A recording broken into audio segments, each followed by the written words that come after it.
So on January 5th of 2023, my son, Jimmy, was born. And we thought we were going to lose him. Thank you. Little Jimmy.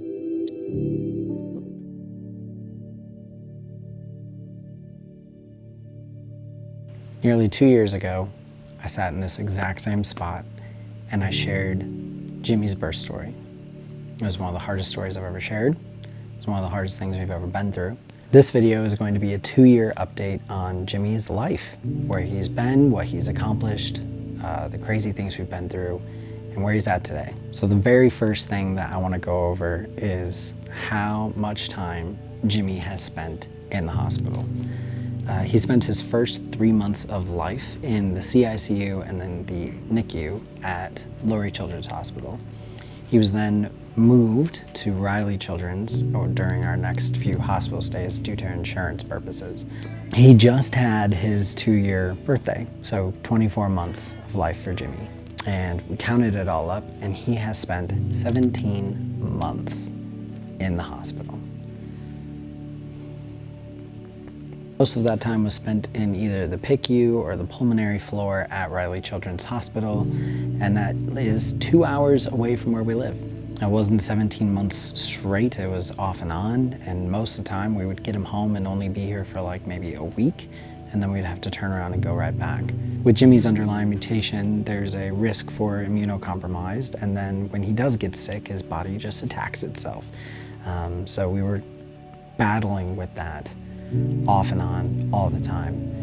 And when Jimmy's birth story video, which if you haven't seen that, there's a lot of context in there, so you can watch it here. In that video, I shared how from day one, the doctors told us that Jimmy was not gonna make it and that his chances were super, super slim. And we were prepared for him to die that night. And it was only by the grace of God and a miracle that he didn't die and that he stayed with us. And the next 3 months was just battle after battle and trying to get better and better. And I watch that video all the time to remind myself how far we've come. And if I could go back in time and tell myself that that wasn't the only time that was going to happen, I probably wouldn't, because that would have scared me. Out of Jimmy's 17 months in the hospital, he almost passed away, not that one time, but 5 times. First time was the cardiogenic shock right after birth, where every organ just shut down and it wasn't working and we had to bring him back to life. The second incident was he was having a bunch of Brady episodes where his heart rate would slow down, and then there were a few times during that period that his heart stopped. And cold blue situation, everybody running in, they had to do compressions to keep him going. And that was such a scary moment because we didn't know what that was about or why it was happening or if it was ever going to stop. The third time was when we were told by neurology that Jimmy had leukodystrophy-like, which is a rare brain disorder or brain issue, brain trauma, where whoever has it just slowly decays until they pass away. We got that phone call here at our house in the backyard, and whoever the doctor or resident just told us flat out, he has this, and this is what the MRI shows. And we were bawling in the backyard and then had to pack up and drive down to Indianapolis, and we thought we were driving down there to like make this decision, because brain, where Jimmy's not there, was something that we just weren't willing to fight through, because it's not fighting through anything for anyone if he's not there. And that was just a line that we were never willing to cross. So we were driving down, bawling for 2 hours down to Indianapolis, thinking that that was the time we were going to say goodbye. And if you've been following Jimmy's story for any amount of time, you'll know that when we got down there, the doctor was like, hold up, like, this isn't You have to look at him and not just a scan, and sometimes these scans are wrong or they're read wrong, and he still looks like Jimmy. So let's hold out hope. Let's wait a while, get another scan, and see what happens. So for 6 months, we're looking at Jimmy, and we're like hoping he's learning new things and looking for signs of regression and praying to God that those don't come. And then 6 months later, we got another scan, and boom, it was gone. That was miracle number 2. The chances of this thing just disappearing was close to none, and yet he overcame it, and we were so relieved after that moment. And then the next 2 times that Jimmy almost passed away was because of sepsis. We had a central line for Jimmy because he had gut issues, so we had to feed him through his veins, through TPN. The problem with having a central line is it's a very high risk for infection, and not just any type of infection, but blood infection. And the first time that he got sepsis, it was rough. His whole body just started to attack itself, and every single day he was getting worse and worse and worse. He was sedated. We were playing with this. Do we give him steroids to try to fight the inflammation in his body? But if we do that, then we make the sickness worse. And one of the main doctor that was with Jimmy for that pretty much entire stay sat us down and told us that it was not looking good, and that a couple more days of this downtrend that Jimmy was facing, and we'd be looking at the end. And he's flat out told us that if Jimmy were to die, it would look a lot like this. The final time was at the beginning of 2024, around April, and that was sepsis again. And it had happened right after I was changing his TPN, and so I blame myself a lot for pushing whatever it was into his system. Someone had to do it. He had to be fed, so I shouldn't have blamed myself. But that hospital stay, he was closer than he even was at birth to dying. And we had to go on an oscillator, which is this big ventilator that pushes a lot of air quickly into your lungs to keep it open, but doesn't allow you to oxygenate very well. But that was the only way to keep all the fluid from attacking his lungs and collapsing them. We had him on so many pressors, blood pressure medication to keep the blood flowing to the important organs to keep him alive. It got to the point where he was on the highest dose that he could possibly be on, and his blood pressure was just barely staying right under where it needed to be, not even where it needed to be. His fingers were turning black. He was sedated for such a long time.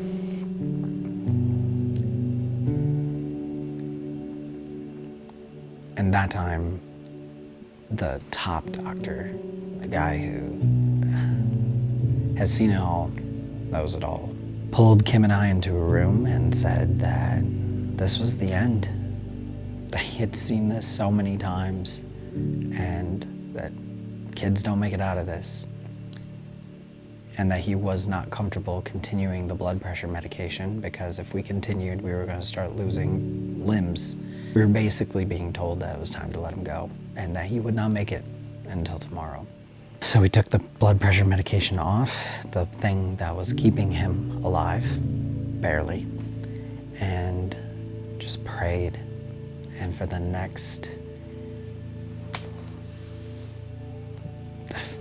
rest of that night, we just sat by his bed and talked to him and told him that if he wanted to stay, we were here for him. And if he wanted to go to heaven, we would understand. And after 4 times of being through this rigmarole, and then this one being the worst one, I mean, they were telling us that it was a 5% chance that he would even make it through getting him on the oscillator. And then taking him back off the oscillator was a huge risk. There wasn't even a 5% chance that he would survive. There was a 5% chance that he would get to a point where we could maybe help him survive. And then the chances after that were slim to none. But that next day, that same doctor walked in and Jimmy's body just started working, and God started working through him, and his blood pressure started to slowly rise, and he didn't lose any fingers. Everything was fine. I mean, everyone was so baffled, and that doctor was like, I don't know how to explain this. I don't know what to do. I don't know what to tell you. But we knew. And I'll throw in a bonus time where we had to decide whether even to give Jimmy a trach or not. And that conversation with the doctors then was scary. We weren't even sure if it was something that we wanted to put him through. But honestly, it was the best thing that we could have done for him. So yeah, there you go. Night one was just a foretaste of these other incidents that we were gonna go through, and that's been his 2-year journey from a health standpoint. I wish I could tell you that it got easier every time, but it didn't. I wish I could tell you that the gene mutation is completely gone, and that was something that is not going to affect him, but it is. It's something that we have to battle with every day, something that we have to watch out for, and now our entire family has PTSD of him getting sick. But after that last time, we took the central line out, and we were able to start feeding his gut, and that was the line. We were like, we gotta get this out because we can't go through this one more time. He can't go through this one more time. And he's honestly been doing so good, but we'll get to that. Next stat is, how much has all of this cost? The answer is I have no idea, but we did get a bill from Lurie Children's after his first 3 months of staying in the hospital ICU, and the bill was $1,300,000. Thank God we have state insurance, because we'd be homeless right now. But if you take that number and you divide it by 3, and then you multiply it by the 17 months that he has been in the hospital, he's probably racked up somewhere around $8 million worth of medical bills. So we have an $8 million baby. It's pretty exciting to say. There have been some really awesome highlights and silver linings in those moments that you had to look for, but they're things that came of Jimmy's suffering, and that's something that we talk about a lot. It's like, not why this is happening, but how we can use what's happening. And through Jimmy's suffering, he has saved, literally, at least 5 people's lives, 5 children's lives. And these are situations where parents were deciding whether they were going to move forward with a trach, or deciding to continue to move on, learning about a rare genetic mutation or something like that. And because of Jimmy's story, and because of these videos, and because I sit down and I do this, they saw Jimmy, they reached out, they had a conversation, and they changed their mind. Or they made the decision to continue to fight for their child. And one of those would be enough. But the fact that this happened 5 times, and this is out there in the world, and I know that this is going to continue to help people, and that is so exciting to know that Jimmy's suffering and how hard it's been for us has actually saved 5 other little humans' lives, and that's mind-blowing. And then on top of that, Jimmy's story has reached so many people, and I've always been upfront about our faith and the fact that we believe that Jimmy wouldn't be here if it wasn't for God and the doctors. But that story and that profession has touched people in a way that I never could have if Jimmy wasn't here for me to share his story. And people always ask us, how do you do it? I couldn't do what you do. And we don't do it. We can't. It's so difficult. But because of our faith and because of our belief in God, that gives us strength, and that gives us hope, and that gives this whole thing meaning. And because we profess that, people have seen that, and people have asked those questions, and Jimmy has touched countless people's lives in that regard as well. So not only is he saving physical lives, but he's bringing people to a relationship with God, which in our faith, that's what we're all called to do. And he's doing it better than anyone. And it's not just through these videos online, but it's through our church family and through our town and just random people asking me at Culver's what's going on with his suction machine, and being able to have a conversation with them and share with them this channel or share with them his story. And it just provides a window. It allows God to be praised in a way that is so tangible, but then also to give people hope on the other end of maybe you're finding out that your kid needs a trach or has a rare genetic mutation, and this story gives you hope, even if it isn't from a religious perspective or faith-driven perspective. It still is a story that inspires and gives people that maybe there's a chance and it's worth fighting for. Jimmy has also helped me personally to develop and learn new things, and one of those things is I've learned that there's no such thing as luck, because Jimmy has won the lottery countless times in ways that he shouldn't have, or lost the lottery. Like if there's a percent chance, a very small percent chance that something will or will not happen, he'll do that. So you just can't tell Jimmy that there's a small percent chance, because then that thing will happen. And for that to happen back to back to back to back throughout his whole life, and for it to work out the way that it has, is impossible. The numbers are physically impossible, so luck does not exist.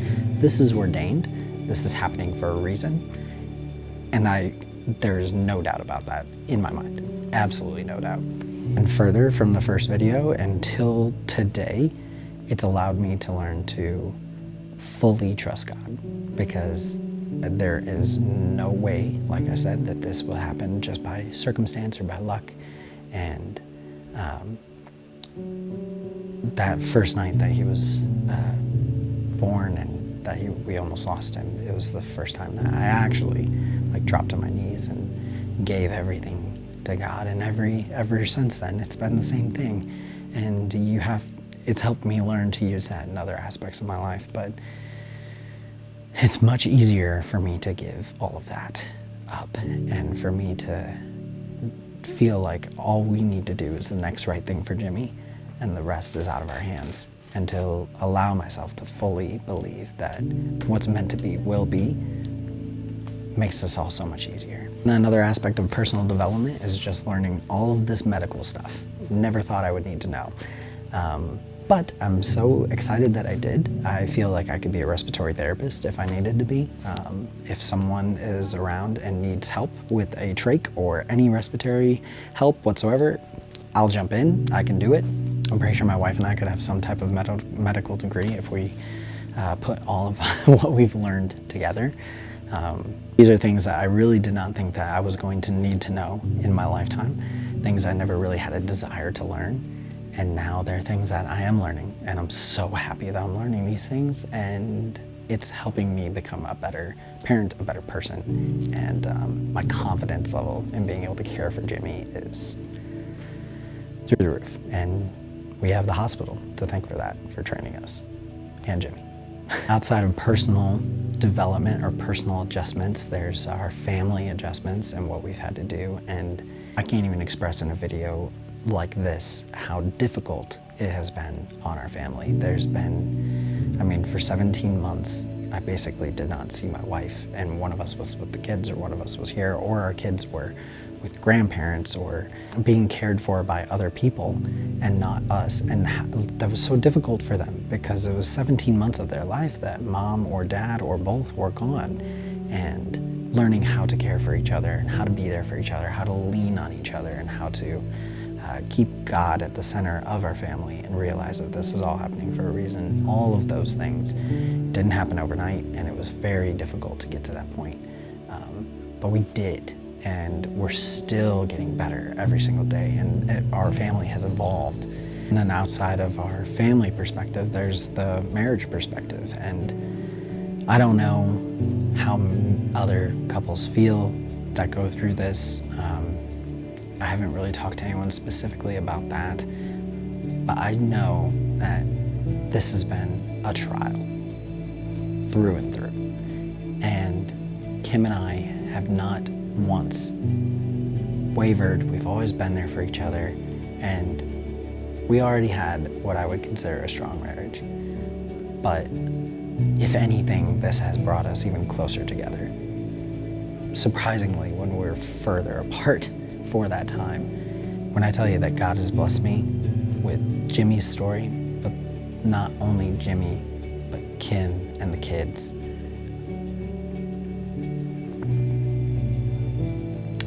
I'm so lucky to have all of them, and I'm so proud of Kim and I for being able to take this hard thing and not let it shake us. That's a really, really powerful thing that I hope that if you are watching this and you're going through a hard time, that you lean on each other and come closer to each other. There's going to be hiccups and there's going to be hard moments, but if you can stick together through this situation and power through, it's a beautiful thing. So that is everything we have learned in the past 2 years with Jimmy. His life has been life-altering for us, for him, for the doctors that have cared for him, for the people that have seen his story, for the people that are watching this right now. It is impossible to look at Jimmy and to say that his life has not had meaning, has not touched people, has not made a difference. And my hope and prayer for him is that he just keeps making waves and he just keeps pushing forward and just knocking these things out of the park. TRNT1 is so scary, but he is taking it every day and he's beating it. And he's done it for 2 years. And like I said in the last video, it's gonna be a long journey and I'm here for every moment of it. And we're doing great, we're chugging along, and I can't wait to see how even more God can use this little baby's life. So, how are things going? One second.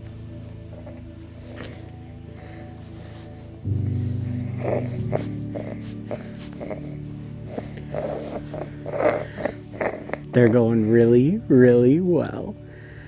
Here he is. A little bit of a different size than the first time we did this, huh?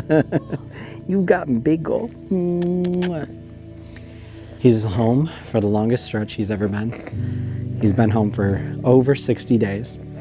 He's progressing so quickly. He's doing really, really well. And we're just so happy to have him here. He's just so happy.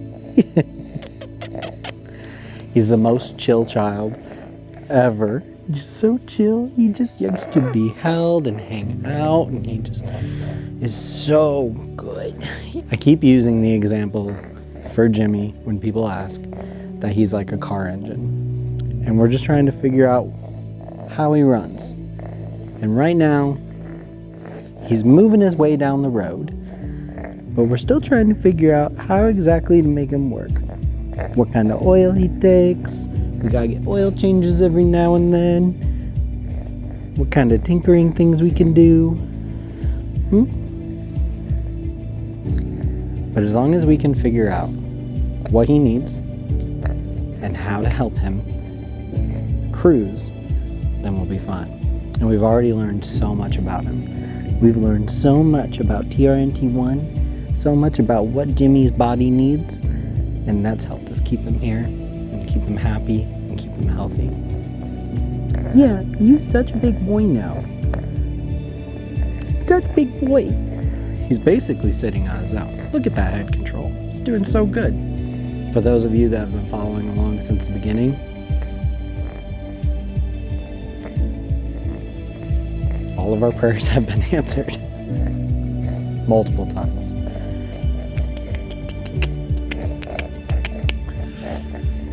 bouncy, bouncy, bouncy, bouncy, bouncy. If this is your first time watching and you're wondering what all this equipment is, Woody Joe, Woody Joe, then feel free to go back, look through our videos, and learn all about Jimmy's journey.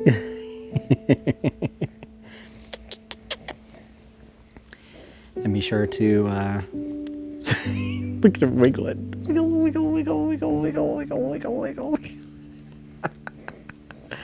Be sure to like this video and subscribe so that you don't miss a single Jimmy update, because they're all so good.